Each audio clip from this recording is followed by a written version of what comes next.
brought his last train to the junction.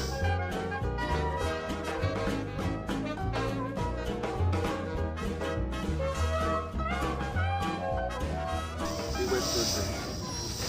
"I'm going to the big station," he said to Percy and Toby. "So are we," they answered. "Do you know," Percy went on, "I think something's up." Toby looked at the sky. "Where?"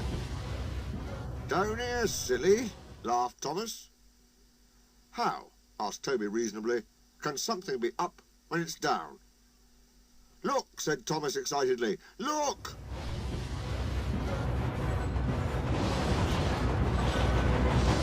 Seven engines from the other railway were coming along the line. "Hello, Ginty," whistled Percy. "Hello, Pug. They're friends of mine," he explained. "I don't know the others." Ginty and Pug whistled cheerfully as they puffed through the station. "What is all this?" asked Thomas. "The Fat Controller's got a plan," answered his driver, "and he's going to tell it to us. Come on."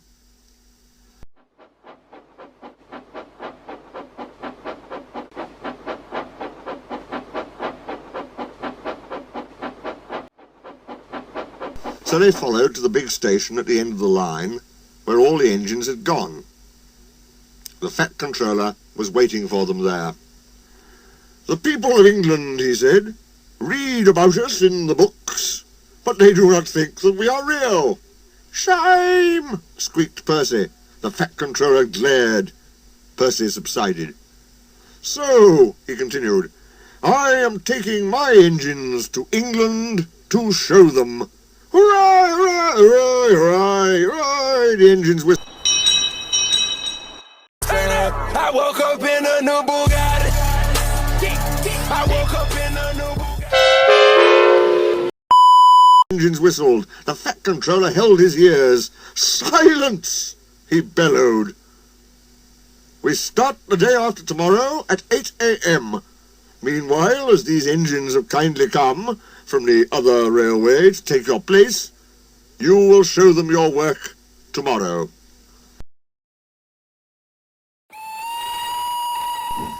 Next day, as Annie and Clarabelle were going to England too, Thomas and Ginty practised with some other coaches. Thomas was excited. He began boasting about his race with Bertie. "I whooshed through the tunnel and stopped an inch from the buffers, like this."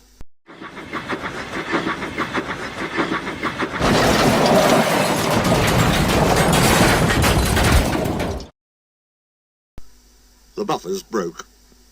No one was hurt, but Thomas's front was badly bent. They telephoned the Fat Controller. "I'll send up some men," he said, "but if they can't mend Thomas in time, we'll go to England without him."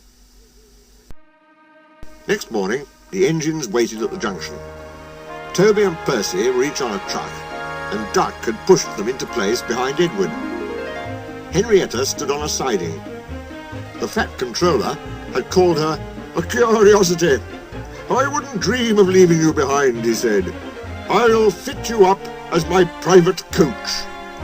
She felt very grand. Gordon, James and Henry were in front. They whistled impatiently. The Fat Controller paced the platform. He looked at his watch. "1 minute more," he said, turning to the guard.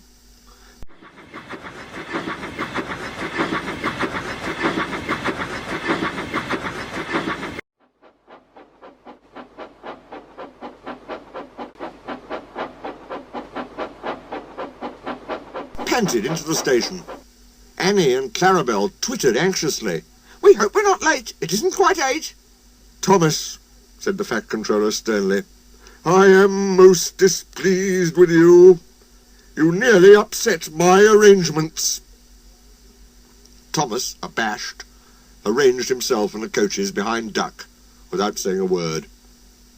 The Fat Controller climbed into Henrietta. The guard blew his whistle and waved his flag. The engines whistled, "Look out, England! Here we come!" And the cavalcade puffed off.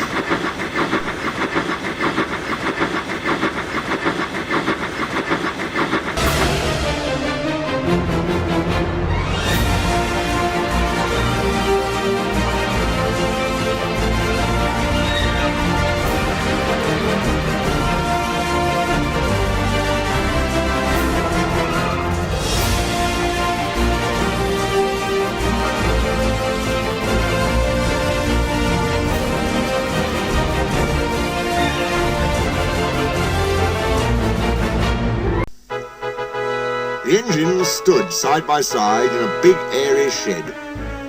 Hundreds of people came to see them and climbed in and out of their cabs every day. They liked it at first, but presently felt very bored and were glad when it was time to go. The people along their line put the flags out and cheered them home. "We are glad to see you," they said. "Those others did their best, but they don't know our ways. Nothing anywhere can compare with our Fat Controller's engines."